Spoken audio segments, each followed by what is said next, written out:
चलो बच्चे लोग, आज हम लोग केमिकल काइनेटिक्स में इस न्यूमेरिकल्स को करेंगे। देखो ये न्यूमेरिकल्स में क्या क्या गिवन है, पहले इसको देख लेते हैं।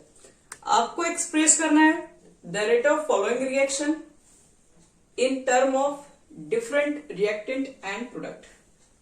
पहले तो आपके पास ये इक्वेशन है, ठीक है, और इस इक्वेशन में पहले आपको क्या करना है, निकालने के लिए क्या बोल रहे हैं, कह रहा है कि the rate of formation of NO, NO का दिया हुआ रेट ऑफ फॉर्मेशन इतना है, तो कैलकुलेट करके दिखाओ the rate of disappearance of NH3, the rate of formation of water. ये दोनों का वैल्यू कितना कितना होगा आपको ये बताना है। तो निकालिए, स्टार्ट कीजिए फिर, या फिर उसको बता दे पहला क्वेश्चन क्या बोल रहे हो बच्चे लोग।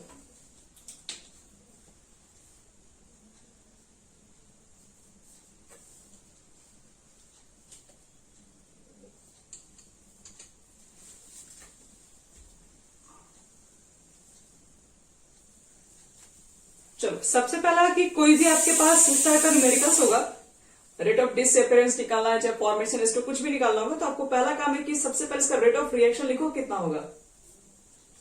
तो रेट ऑफ रिएक्शन कितना होगा बताइए। एक काम करते हैं, ऊपर मिटा के ऊपर से रेट ऑफ रिएक्शन लिखते हैं यहां से, इसको देख के। चलो बच्चों इस रिएक्शन को देख के बताओ किसका रेट ऑफ रिएक्शन क्या होगा।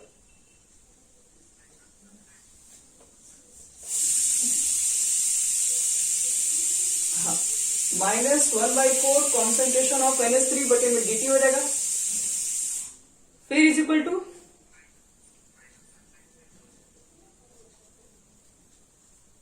ठीक है, गुड।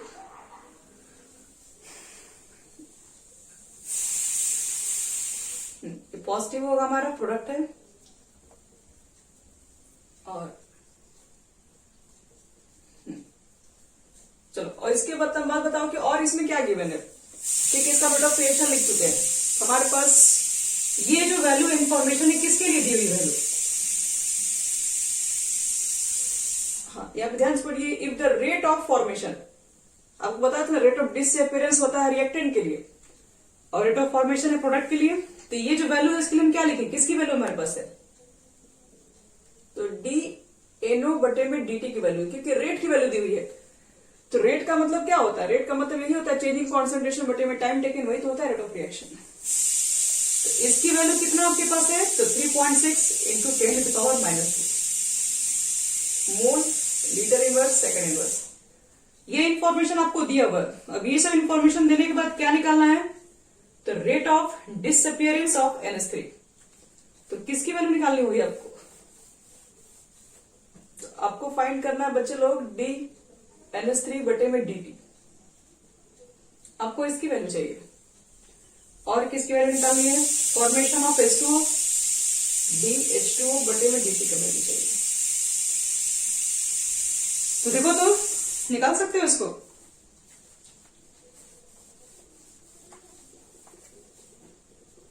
देखिए एक चीज यहां पे आप लोग, रेट ऑफ रिएक्शन के अकॉर्डिंग ये चारों आपस में इक्वल है। जब ये चारों आपस में इक्वल है तो जाहिर सी बात है बच्चों लोग, ध्यान से देखो, अगर ये सब आपस में इक्वल होते हैं, इसकी वैल्यू गिवन है, तो हम ये चारों में से दो टर्म को इक्वल करके क्वेश्चन को बनाएंगे। तो वो कौन सा दो टर्म इक्वल करेंगे, एक जो दिया हुआ है और एक जो निकालना है। तो देखो, तो इसमें से कौन सा दो टर्म को इक्वल किया जाए,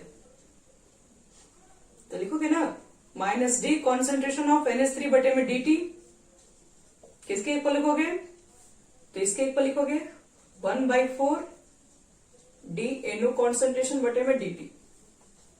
ये समझ में आ गया। पहले ही बताओ ये दोनों को इक्वल क्यों किए, क्योंकि इसका गिवन है और इसका निकालना है, और ये सब चारों आपस में इक्वल है, इसलिए हम ये दोनों का जिसका मान लिया, इसका निकालना और इसका दिया हुआ है। अब पुट कर दो, ये तो पहले बात 4 कैंसिल हो जाएगा यहीं पे। तो -dNH3 बटे में dt, और इसका वैल्यू आपके पास है 3.6 10⁻⁻3, और आपको इसी का वैल्यू ही चाहिए था, क्योंकि मुझे पता है therefore rate of disappearance of NH3 is equal to क्या होता है, -dNH3 बटे में dt, और उसका वैल्यू आपके पास है 3.6 इंटू 10⁻⁻3, बाकी उसका यूनिट लिख दो। अब बताओ ये कैसे निकालोगे dS2/dt का वैल्यू?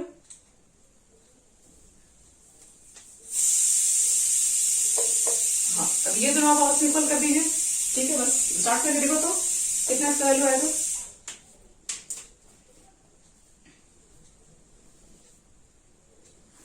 यहां तक नोट कर लिया, इसको मिटा रहे हैं हमने। ठीक है,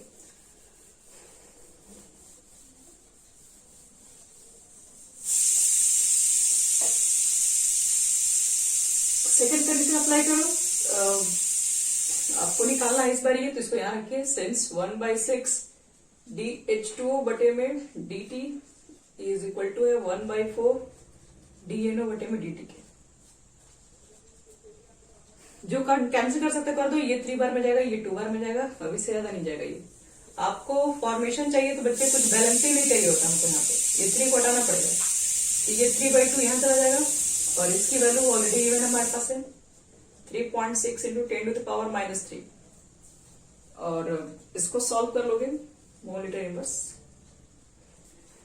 सॉल्व कर लोगे तो ये कट जाएगा आपके पास 2 से 1.8 बार में, और 1.8 में 3 से मल्टीप्लाई करना है, तो हो जाएगा तुम्हारे पास 5.4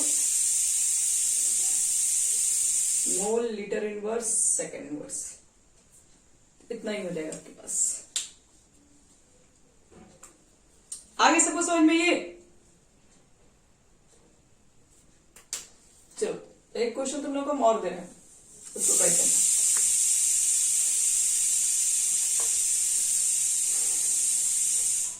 नेक्स्ट हमारा क्वेश्चन है for an elementary reaction. For an elementary reaction बच्चे लोग जो एक ही स्टेप में कंप्लीट हो जाता है उस रिएक्शन को एलिमेंट्री रिएक्शन कहते हैं। एक एलिमेंट्री रिएक्शन है 2A दिया हुआ है प्लस B, और एरो के बाद है आपके पास है 3C comma the rate of appearance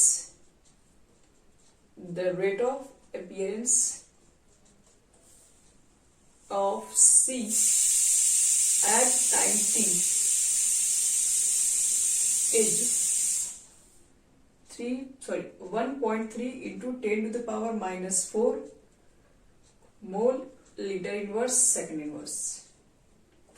तो कैलकुलेट एट दिस टाइम,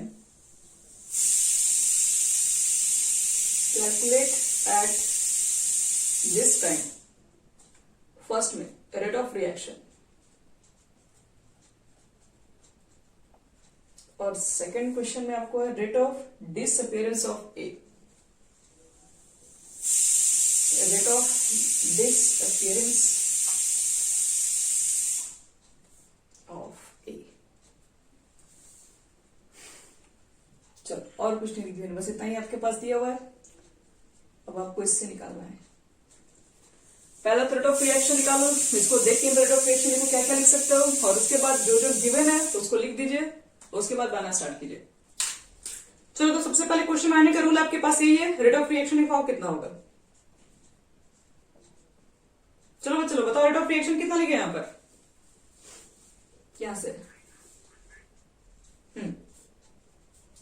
ठीक है, ठीक है, फिर आगे गुड। और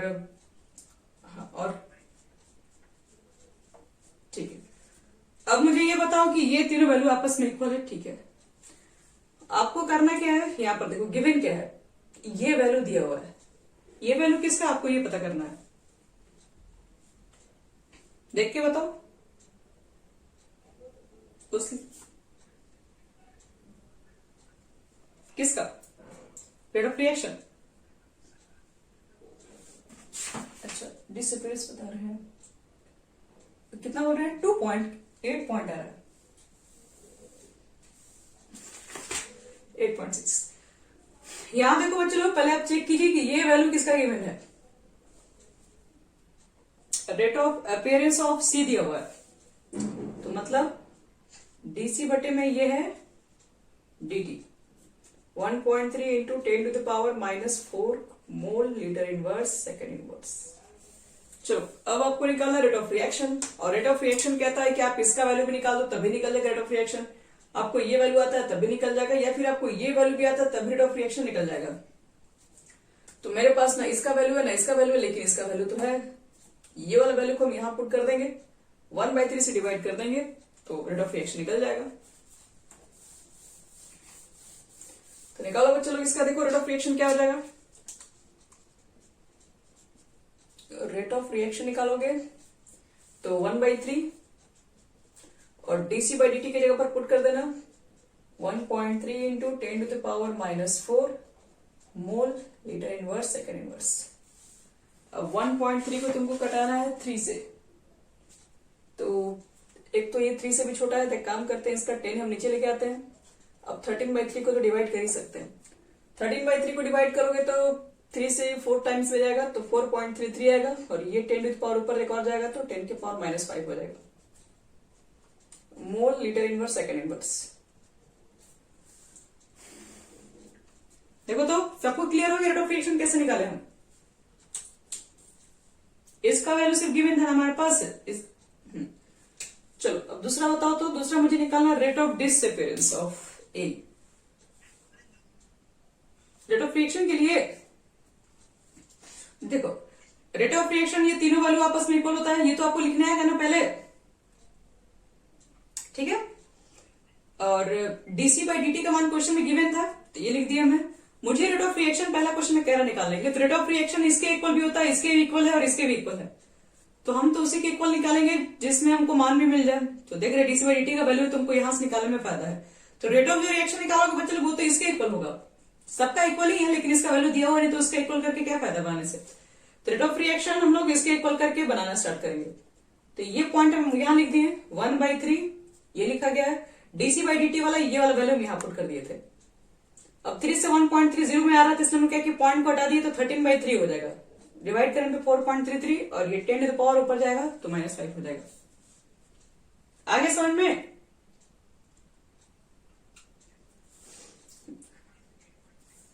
हाँ 8.66 है। अब देखो बच्चों लोग तुम लोग को नेक्स्ट निकालना रेट ऑफ डिसअपीयरेंस ऑफ ए।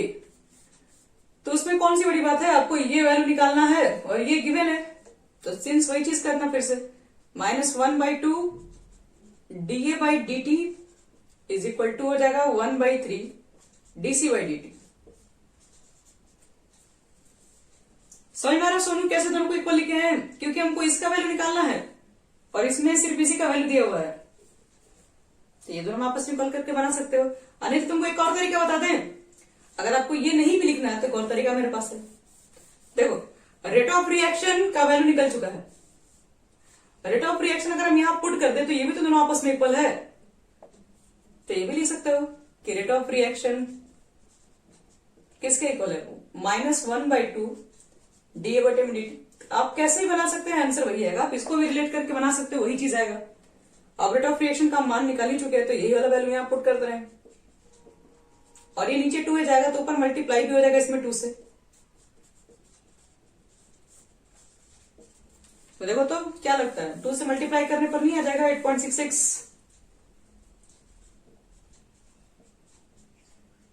तो यही हमारा हो गया आंसर। तो आंसर लिखेंगे तो ये निगेटिव ग्रेड नहीं देंगे, आंसर लिखते वक्त याद रखना ये इसको ऐसे लिखेंगे रेट ऑफ डिसअपीयरेंस ऑफ ए।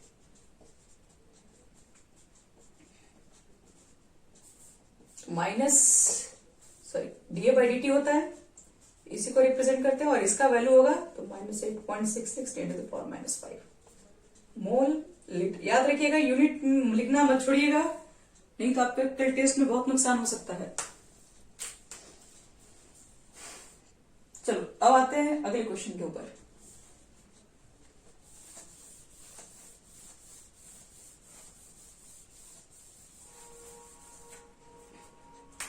देखो एक क्वेश्चन और दे रहे हैं, ये क्वेश्चंस ज्यादातर देखा जाए तो सीबीएसई बोर्ड में ही पूछा गया, लेकिन बनवाते हैं इसको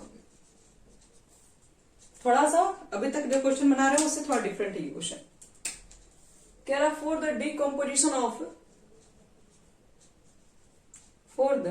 डीकम्पोजिशन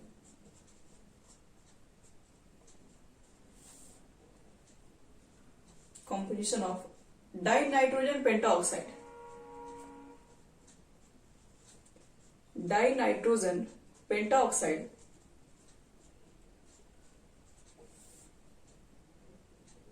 at 200 डिग्री सेल्सियस, और आपके पास है N2O5, ब्रैकेट में है बच्चे लोग गैस, N2O4, ब्रैकेट में है गैस, 1/2 O2, ब्रैकेट में है गैस। ये तो रिएक्शन गिवन आपके पास है। अब देखो इसमें कह रहा है कि if the initial pressure is 114 mm and after 25 minutes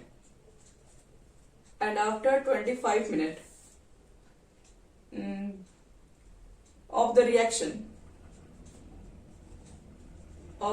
reaction, total pressure of gaseous mixture, total pressure of the gaseous mixture is 133 mm. Calculate the average rate of reaction. Calculate the average rate of reaction in A में क्या रहा है ATM minute inverse, B में क्या रहा है mole litre inverse second inverse.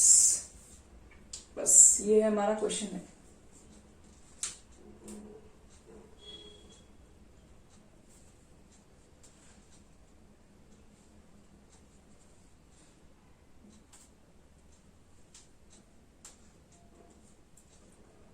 हो गया?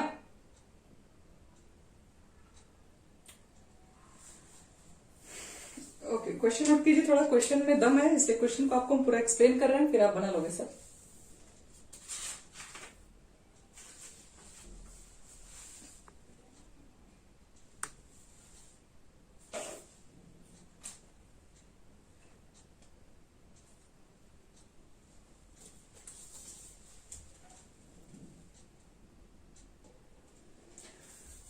देखो बच्चों लोग, पहले तो आपके पास एक रिएक्शन गिवन है और इस रिएक्शंस के अंदर इसमें क्या बोला जा रहा है N2O5 पहले गैसियस रिएक्शन है, हर जगह गैसेस ही है। इनिशियल जो प्रेशर आपके पास है वो 114 है और 25 मिनट के बाद मतलब कुछ प्रेशर कम हो गया होगा, टोटल प्रेशर गैसियस मिक्सचर दिया हुआ उसके बाद है, यानी कि 25 मिनट के बाद कितना प्रेशर है पूरे गैसियस मिक्सचर का वो गिवन है। तो आपको रेट ऑफ रिएक्शन निकालना है।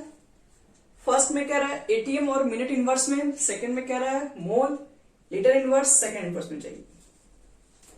तो देखो इसको कैसे निकालेंगे। पहले तो इंफॉर्मेशन जो जो दिया वो पहले उसको नोट करते हैं यहाँ पे। चलो इस रिएक्शन को हम थोड़ा ऊपर लिख रहे हैं।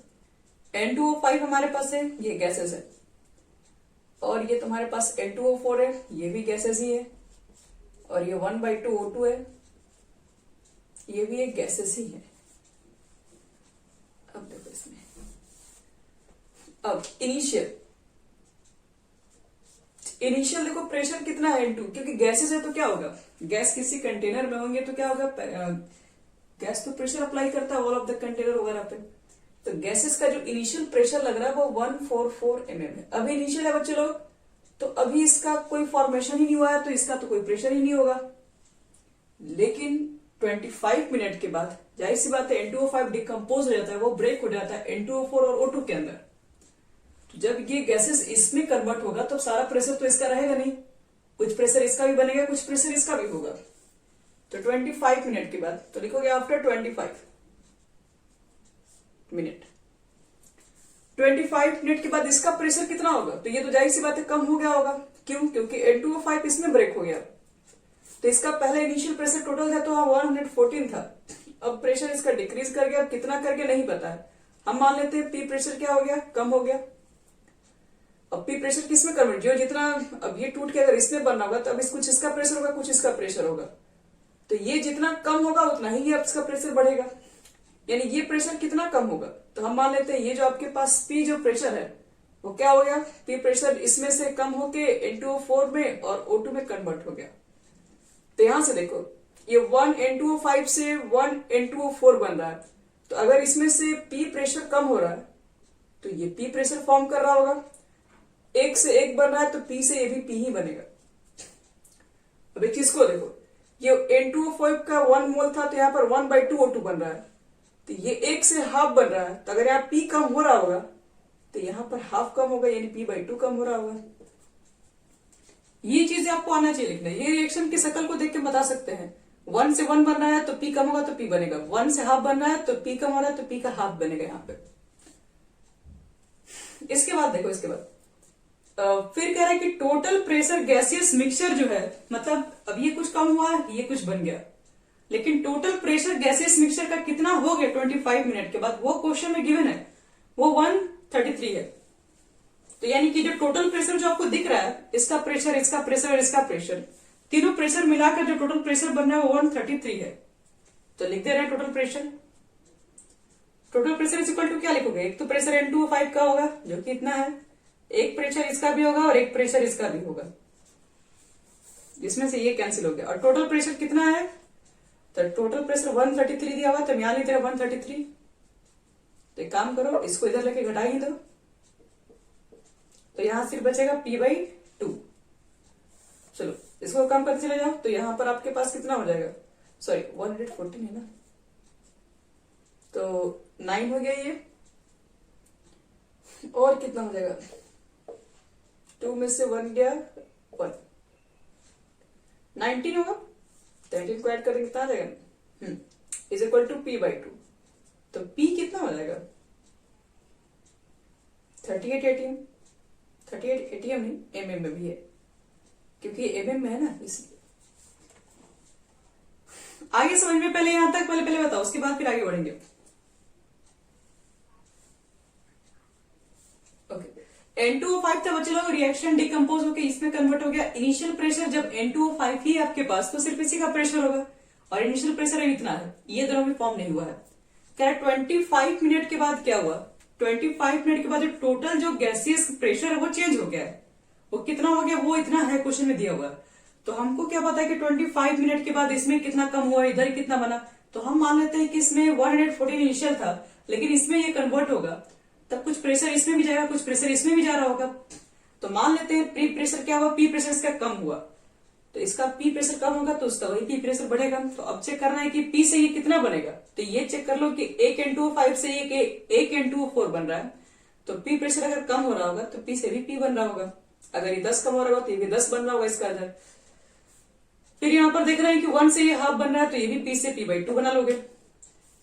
और टोटल प्रेशर जो आपके पास है 25, हम बोलेंगे कि 25 मिनट के बाद टोटल प्रेशर है कितना, तो जितने गैसेस प्रेजेंट होंगे, तो गैसेस आपके पास क्या है, इसके प्रेशर है, कुछ प्रेशर इसका दिख रहा है और कुछ प्रेशर इसका दिख रहा है, मतलब टोटल प्रेशर जो है वो नहीं का सम होगा, क्योंकि यही गैसेस हैं और गैसेस तो प्रेशर अप्लाई कर रहे हैं उसके ऊपर। तो इसका प्रेशर, इसका प्रेशर, इसका प्रेशर, सबको प्रेशर को ऐड कर दिए तो टोटल प्रेशर मेरे पास कितना आया, 114 प्लस P/2 आएगा। और टोटल प्रेशर गैसेस मिक्सचर का 25 मिनट के बाद 133 हो गया, तो यहाँ पे 133 लिख देंगे। उसके बाद वही कैलकुलेशन किए, घटा दिए, P/2 बचेगा, 2 से मल्टीप्लाई कर देंगे तो 38। आगे समझ में देख लो, कहीं भी डाउट, कहीं भी कोई टर्म आ रहा तो पूछ सकते हो। अब देखो तुमको क्या निकालना है, इसमें पूछ रहा है कि एवरेज रेट ऑफ रिएक्शन, ठीक है, रेट ऑफ रिएक्शन हम निकाल सकते हैं, लेकिन प्रॉब्लम क्या है कि ATM और मिनट इनवर्स पे पहले मांग रहा है। अब देखो इसको समझा रहा है कैसे निकालोगे, ये तो mm है, पहले mm को पहले याद रखना, ATM में कन्वर्ट करने के लिए 760 से डिवाइड करना पड़ता है, तब जाके ATM होता है। तो आपको बच्चे लोग निकालना है एवरेज रेट ऑफ रिएक्शन। देखो निकालते कैसे होता है। एवरेज का देखो मतलब ये है कि आपसे पूछ रहा है कि एवरेज रेट ऑफ रिएक्शन बताइए कितना होगा, तो किसी एक पार्टिकुलर पॉइंट पे आपसे पूछ रहा है, इनिशियल 0 था, 25 मिनट के बाद आपके पास प्रेशर कितना हो गया, तो बताओ कितना प्रेशर चेंज हुआ। तो 25 मिनट के बाद कितना प्रेशर चेंज हुआ, तो 114 माइनस P है, तो 114 माइनस जो आपके पास P आएगा, तो हम लोग तो यहाँ पर P की वैल्यू निकाल चुके हैं, P की वैल्यू कितना है, 38 आया है। तो 38 का मतलब क्या हो हमारे पास यहाँ पे, 38 प्रेशर का जो है ये वैल्यू आपके पास चेंज हुआ है, तो हम लोग क्या लिखते हैं, चेंज इन कॉन्सेंट्रेशन। कितना प्रेशर चेंज हुआ है, तो आपके पास की आपसे देखो ये नहीं पूछा गया है, जैसे कि बहुत बच्चे भी सोच रहे होंगे कि 114 है तो उसमें से पी घटा के लिखेंगे। पी घटा के क्यों लिखोगे, ये पी क्या था, पी यही नहीं बता रहा था कि चेंज हुआ इसके अंदर। तो मेरे पास तो प्रेशर ऑलरेडी आ चुका हुआ है, 25 मिनट के बाद प्रेशर कितना चेंज हुआ है वो बता दिया गया, 38/760। इसको चेंज होने में इतना, 38 को चेंज होने में, ये ना 38 चेंज हुआ है, 38 चेंज होने में टाइम कितना लगा, 25। तो रेट ऑफ रिएक्शन कैसे निकालोगे, तो वही चेंज इन जो कॉन्सेंट्रेशन लिखते हो, अब लिखोगे चेंज इन प्रेशर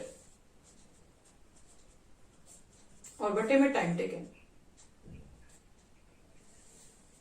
हाँ, लेकिन डिक्रीज प्रेशर निकालो, इंक्रीज निकालो, उसे नहीं, हमको करना क्या है, चेंज में तो सब आ गया ना, डिक्रीज भी हो सकता है, इंक्रीज भी हो सकता है। जो चेंज हुआ है, कितना चेंज हुआ है बताओ पहले, तो हम क्या मान के चले थे, पी चेंज हुआ है, ठीक है, और पी का वैल्यू कितना निकाल दिया हम लोग, 38/760, और उतना चेंज होने में टाइम क्या लगा आपके पास है, 25। अब इसको बच्चों तुम लोग जो सॉल्व करोगे, अब ये जो आएगा वही आपको आंसर बताएगा कि इसका कितना हो गया एवरेज रेट ऑफ रिएक्शन, और वो भी किसने बताएगा, तो ये तुम्हारा एटीएम हो गया, ठीक है, और नीचे वाला क्या हो गया, मिनट, क्योंकि आपकी 25 मिनट है, तो एटीएम मिनट इनवर्स में आंसर आएगा, और डिवाइड करके आपको बता रहे इतना आ जाना चाहिए, 0.02 ATM minute inverse. Change in pressure बटे में टाइम टेकन।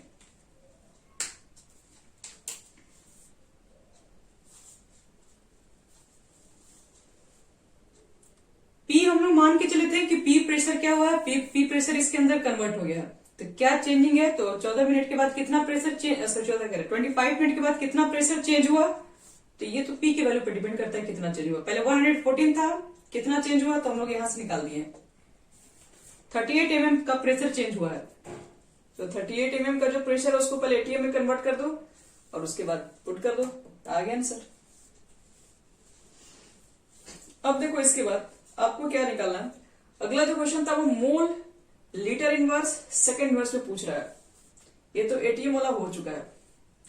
तो देखो mole litre inverse second inverse निकालने के लिए तो आपको निकालना पड़ेगा बच्चों का कॉन्सेंट्रेशन, और ऑलरेडी आपके पास कॉन्सेंट्रेशन का वैल्यू नहीं दिया, सबका तो प्रेशर में मान दिया हुआ है, कॉन्सेंट्रेशन तो कहीं नहीं है। तो चलो सेकंड को कैसे निकालेंगे पहले, तो एक फॉर्मूला तो हमें पता है कि पीबी इज इक्वल टू होता है एनआरटी। कॉन्सेंट्रेशन देखो कहां से निकालेंगे, तो P is equal to n बटे में भी आर टी, और एन बटे में भी को बोलते हैं बच्चे लोग कॉन्सेंट्रेशन सी आर टी। तो अगर मुझे C की वैल्यू निकालनी है तो क्या लिखना पड़ेगा, P बटे में आर टी की वैल्यू चाहिए, तब जाके आपसे निकलेगा, तब हमें मालूम चलेगा कि कितना कॉन्सेंट्रेशन इसका डिक्रीज हो रहा है। तो देख लो, जैसे जिस तरह से प्रेशर डिक्रीज हो रहा था, पी प्रेशर डिक्रीज हो रहा था, वो जो प्रेशर था वो तो डिक्रीज ही था, वही चेंज हम लिखे थे, तो यहां पर भी डिक्रीज होगा मोलर कॉन्सेंट्रेशन में, क्योंकि कम होगा तभी तो ये बन रहा होगा, तो लिख दो डिक्रीज इन मोलर कॉन्सेंट्रेशन। कितना कॉन्सेंट्रेशन डिक्रीज हो गया, तो सी का वैल्यू कितना है पी, और पी का वैल्यू कितना निकालते 38/760, आर कितना था हमारे पास, तो देखो आर का वैल्यू अगर पुट करना है तो आपके पास टेम्परेचर है, और टेम्परेचर क्वेश्चन में दिया हुआ था कितना था 200 डिग्री सेल्सियस,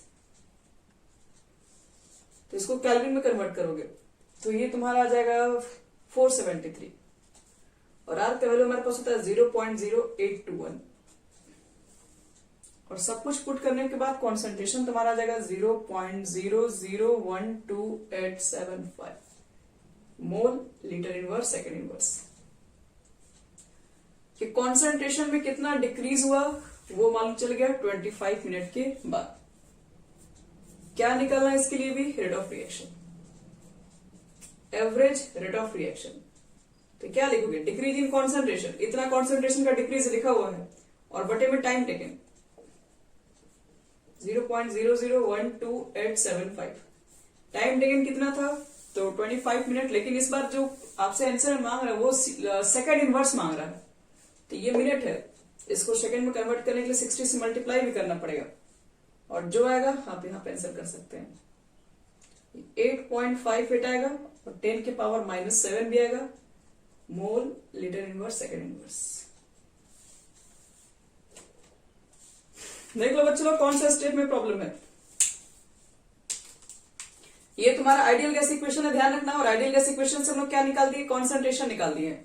और कॉन्सेंट्रेशन में कितना डिक्रीज हुआ है, तो पी और आरटी का मान हमको चाहिए था। पी का मान हम लोग पहले भी निकाल चुके थे। आर की वैल्यू हमें पता है, आर की वैल्यू कॉन्स्टेंट होती है, 0.0821 होती है। और टेम्परेचर 200 डिग्री सेल्सियस तक कैलोरी में कन्वर्ट कर लिया, पूरा निकाल दिया। तो ये डिक्रीज इन कॉन्सेंट्रेशन कितना हुआ मालूम चल गया हमको। तो रेट निकालना है तो कॉन्सेंट्रेशन का वैल्यू ऊपर पुट कर दो, बटे में टाइम टेकन रख दो।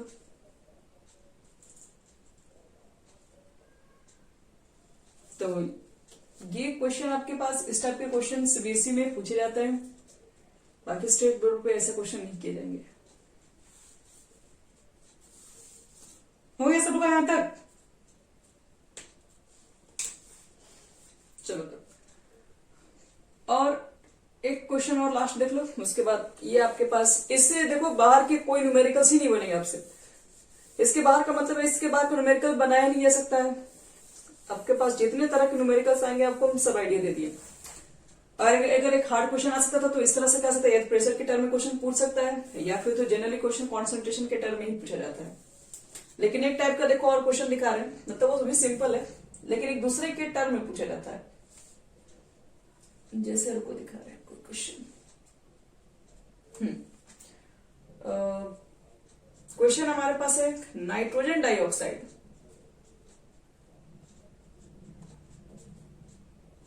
NO2 reacts with fluorine F2 to form nitrile fluoride.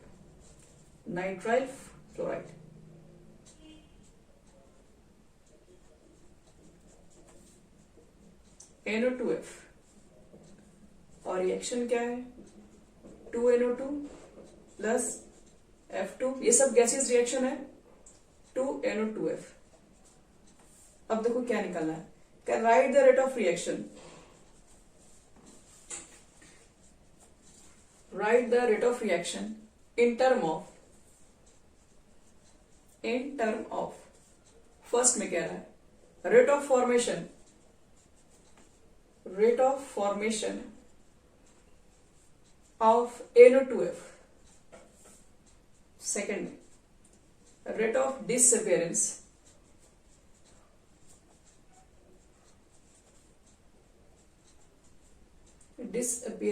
of NO2। बस क्वेश्चन पहले नोट कर लो, उसके बाद इसको एक्सप्लेन कर रहे हैं, फिर हमारा सारा कंप्लीट हो जाएगा।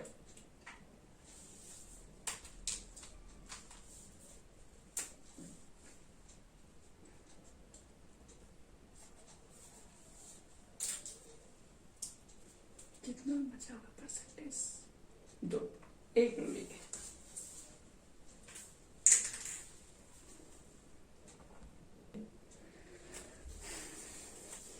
पहले रिएक्शन जो लिखा हुआ है उसको हम लोग देख लिए। यहां पर आपके पास एक रिएक्शन लिखा हुआ है नाइट्राइल फ्लोराइड, ये रिएक्शन हमारा यहां पे लिखा जो है, कह रहा है कि आपको रेट ऑफ रिएक्शन निकालना, लेकिन in the term of rate of formation of NO2F। आपको इसके टर्म में बताना है कि रेट ऑफ रिएक्शन कितना होगा। ठीक है, कोई दिक्कत नहीं है। देखो पहले तो लिख लो रेट ऑफ रिएक्शन,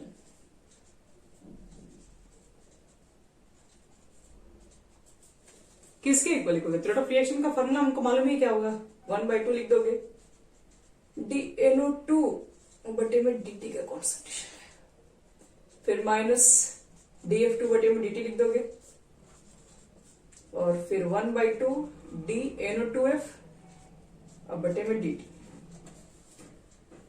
ये तो खैर सबको लिखने आएगा। अब आपको रेट ऑफ रिएक्शन का वैल्यू बताना है कितना होगा, लेकिन किसके टर्म में, तो NO2F के टर्म में कितना होगा। तो इसमें कोई बहुत बड़ी बात नहीं, ये कोई भी देख के बता सकता है कितना हो जाएगा। रेट ऑफ रिएक्शन का वैल्यू इसके टर्म में बताना है तो लिख देना, rate of reaction is equal to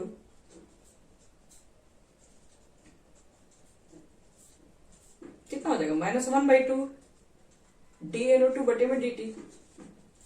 हो गया आंसर। इसके टर्म में बताना रेट ऑफ रिएक्शन, ये हो गया। इसके टर्म में अगर बताना है, एक मिनट सॉरी, यहां पर F होगा, लेकिन तब एक मिनट, NO2F कहाँ पे, राइट साइड आपके पास है, तो यहाँ पॉजिटिव लिखोगे। रेट ऑफ रिएक्शन बताना है in the term of NO2 के, तो ये टर्म इसके ऊपर बता दोगे। तो ये दोनों क्वेश्चन कुछ नहीं, ये क्वेश्चन बस देखने से लग रहा था कुछ क्वेश्चन है, कोई भी इसमें दम नहीं होता है। अगर मान लो कि आपसे पूछा है कि रेट ऑफ रिएक्शन बताओ F2 के टर्म में, तो हम लोग वो भी बता देंगे। रेट ऑफ रिएक्शन F2 के टर्म में हमारे पास क्या है, माइनस DF2 बटे में DT है। तो इस तरीके से आपके पास रेट ऑफ रिएक्शन डायरेक्टली ऐसा क्वेश्चन भी आपको देके पूछ सकता है। और नहीं तो अगर क्वेश्चन को उसको थोड़ा सा हार्ड करना होगा तो देखो उसमें कैसे क्वेश्चन डाल देगा। ये तो सिंपल था, बहुत ज्यादा सिंपल हो गया क्वेश्चन। जैसे मान लो इसी क्वेश्चन अगर हम पूछ देते तुमसे,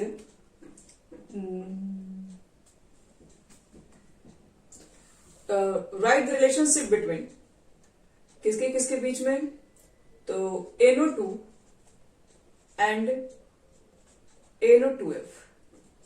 मान लो कुछ ऐसा रिलेशन आपसे पूछ दे कि दोनों के बीच में क्या होना चाहिए रिलेशन, NO2 एंड NO2F में। तो ये भी कोई बहुत बड़ी बात नहीं है, हम लोग रेट ऑफ रिएक्शन तो सबके लिए कैलकुलेट करेंगे और इसके रेट ऑफ रिएक्शन क्या निकाल के लाओगे, तो 1/2 DNO2 और बटे में DT। और इसके लिए क्या लेके आओगे, तो ये तो इधर है, तो 1/2 DNO2F और बटे में DT। तो ये 1/2 कैंसिल हो जाएगा, तो ये दोनों में निकल गया रिलेशन, क्योंकि सब तो बच्चे लोग आपस में इक्वल ही होता है। ये तीनों तो निकालोगे तो तीनों का रेट इक्वल ही होगा, रेट ऑफ रिएक्शन। तो इसलिए ध्यान रखना इसके अंदर कि जब पूछेगा कि दोनों के बीच में रिलेशन क्या है, तो आपको सिर्फ ये दोनों के बीच में निकालना पड़ेगा वैल्यू। और एक और क्वेश्चन पूछा जाता है कि आप मुझे बताओ कि हाँ बोलो, क्वेश्चन था कि right the relationship between NO2 and NO2F, ऐसा क्वेश्चन दे सकता है दोनों के बीच में रिलेशन बताने के लिए। तो रिलेशन में क्या करेंगे, पहले रेट ऑफ रिएक्शन निकालेंगे, तीनों आपस में इक्वल करेंगे। रिलेशन सिर्फ ये दोनों के बीच में एस्टेब्लिश करना है, तो सिर्फ हम लोग यही दोनों वाला वैल्यू को उठाएंगे, ठीक है, और उसके बाद फिर दिखा देंगे। हाँ बोलिए।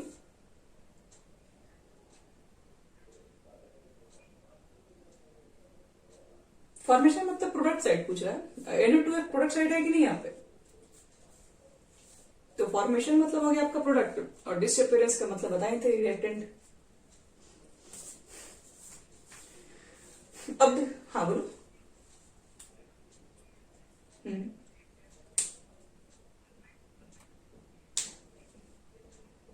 तो वही नहीं, अगर सेम रहेगा तो क्या फर्क पड़ता है, जो रहेगा दोनों को इक्वल करके दिखा देंगे। जैसे कि मान लो कि अब ये दोनों को इक्वल करना होगा, तो आपको क्या है, यहाँ पे DF2 बटे में DT लिखोगे और यहाँ पर ये चीजें लिख दोगे, फिर तो हो जाएगा। फिर उससे क्या दिक्कत है, हमको रिलेशन का मतलब दोनों के बीच का क्या वैल्यू है, दोनों में रिलेशन का मतलब है दोनों वैल्यू एक दूसरे के कब इक्वल होंगे, यही तो बताना रहता है।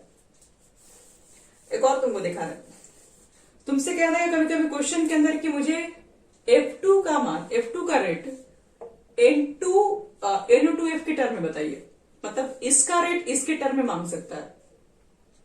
पूछेगा कि बताओ ऐसे rate of disappearance of F2 in term of NO2F, ऐसे पूछा जा सकता है कि रेट ऑफ डिसअपियरेंस बताइए in the term of NO2F के। कोई प्रॉब्लम नहीं है, पहले आप क्या कीजिए, इसको लिखिए दोनों का, पहले तो रेट ऑफ रिएक्शन निकालेंगे, तो ये वैल्यू इसके इक्वल होगा, एक मिनट यहां पर F2 होगा, तो 1/2 लिखोगे, हो गया। ये तो हो गया रेट ऑफ डिसअपियरेंस का मान जो है, इसका जो वैल्यू है, इसका वैल्यू किसके टर्म में निकला है, इसका वैल्यू जो है ये इसके टर्म में NO2F के टर्म में निकला हुआ है। या फिर हमसे ये भी आपसे पूछ सकते थे कि इसका वैल्यू बताओ इसके टर्म में कितना होगा। तो इसका वैल्यू अगर आपको निकालने के लिए पूछते तो आप यहाँ पर क्या लिखते हैं, 1/2 लिख दो, यहाँ पे DNO2 और बटे में DT लिखते तुम यहाँ पे।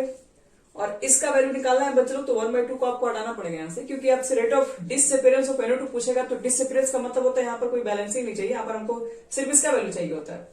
अब इसका वैल्यू चाहिए तो 2 को हटाओगे तो 2 तो ऐसे भी कैंसिल हो जाएगा, तो इसलिए इसका वैल्यू इसके टर्म में कितना होगा। तो कभी कभी आपसे रेट में देखो कैसे कैसे क्वेश्चन पूछेगा, रेट ऑफ रिएक्शन फाइंड करने के लिए बोलेगा सिर्फ फॉर्मेशन के टर्म में बताइए, तो डायरेक्ट रेट ऑफ रिएक्शन का वैल्यू इसके इक्वल कर देंगे। रेट ऑफ डिसअपियरेंस के टर्म में पूछ सकता है, या फिर इसमें से कोई किसी एक के रिएक्टेंट या प्रोडक्ट कोई भी रेट दे सकता है। पूछ देगा कि NO2 का जो रेट ऑफ रिएक्शन का जो वैल्यू रेट ऑफ जो डिसअपियरेंस जो NO2 है उसका वैल्यू बताओ NO2F के टर्म में कितना होगा, या इसका वैल्यू इसके टर्म में पूछ सकता है। तो इसी टाइप के क्वेश्चन बनते हैं इसके अंदर है, ये जो भी हम लोग फर्स्ट टॉपिक पर रेट ऑफ रिएक्शन से, इससे अलावा और कोई क्वेश्चन नहीं मिलेगा।